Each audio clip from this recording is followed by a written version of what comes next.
కొంచెం running కలిసిపోతున్నాం, strength లేదు. బాగా తినాలి నువ్వు. రోజుకి 6 కిలోమీటర్లు వెళ్ళాలి.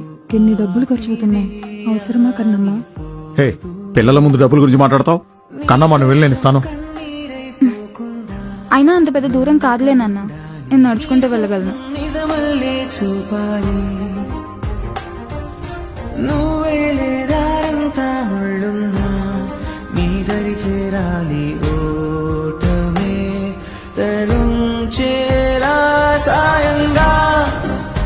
నీ సైన్యంగా చెయ్యందించే వెలుగే రానుంది కదా. ధైర్యంగా అడుగే ఇంకా నీ కై నిలిచే